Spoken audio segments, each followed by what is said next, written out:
Hello everyone welcome to my cooking channel. चलो आज बनवा भेंडी आलूर एकदम झोल झोल तरकारी रुटी सहित खायापी कि आ विश्वास करेनि गाइस गोटे पटे रुटी बनाऊथबा गोटे पटे तरकारी बनाऊथबा एकदम 5 मिनट रे बनिकी तैयार हो कारण बहुत मसला उसला बाटिकी तरकारी करिया को इच्छा हुए माने राति टाइम रे दिन भर खटिला पर राति रे एकदम माने खाया को टेस्टी हेइथिबो आ फटाफट से बनी जिवो एमतिका ही रेसिपी को तुम पे प्रस्तुत करिया को जाउची आ देखि नब जदि भलो लागिबो गाइस ताहाले लाइक कमेंट शेयर और सब्सक्राइब करिया को भूलिबनी।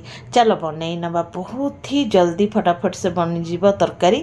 एठी मु कढ़ई बसई देइछि 2 टेबल चम्मच रिफाइन ऑयल को दे देइछि गोटे पियाज को लंबा लंबा काटिकी पकई देइछि टिके डेरी पियाज भाजी हो गला पर एठी मु गोटे गोटे बड़ बड़ भेंडी को दीदी टुकुड़ारे काटी देइछि ताकू पकई दउछि पियाज सांगे को भाजी नबा। सतरे कहूछि गाइस बहुत जल्दी हुए और खाया को किंतु एते टेस्टी जे गोटे जगह रे 2टा रुटी निहाती खाइबो। एठी 2टा आलू फ्रिज रे थिला मोर सिझा आलू ताकू ही पकई दउछि कारण भेंडी बहुत जल्दी हो जाए तरकारी। तो एठी तेमे माने सिझा आलू ही प्रेफर करिवो ताहले तरकारीटा बहुत टेस्टी लागिवो खाया को। आ जदि कंचा आलू नौच तो प्रथमे कंचा आलू को भल भाव में काटिकी भाजी नब भाजिकी काढ़ी नब तापर ही भलिया सिझा जमता आलू पकेली से भलिया पकेब। एटी मु हाफ टी स्पून हलदी powder half teaspoon Kashmiri red chilli powder पकईदेली पकईकि एथरक फेर थरे भाजी नबा 2 ରୁ 3 मिनट जाए कलर तो देखुंत केते सुंदर आसी स्वाद अनुसार लुण को देदेली देकी फेर थरे ओलट पालट करके भाजी नबा।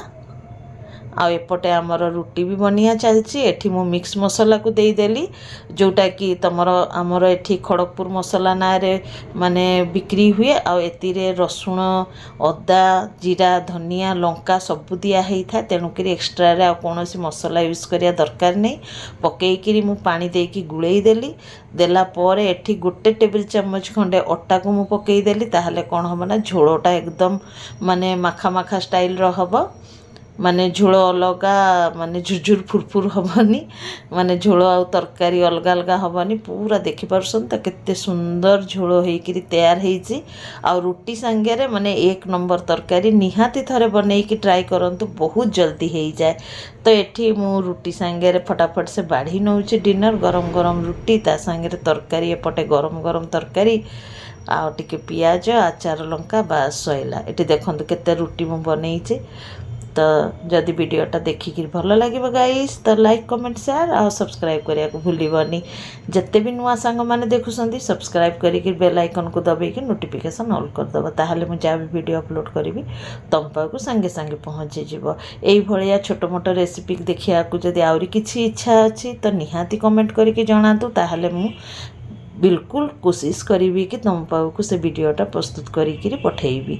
जहाँ भी तुमको देखार इच्छा अच्छी कि यही रेसिपीटा मत देखाओ कहीकि तो मुझे निहाती बनई देखेबी। ओके गाइस फिर मिसिबा नेक्स्ट वीडियो रे। Bye bye take care be safe guys and जय Jagannath. Thanks for watching. Bye bye take care.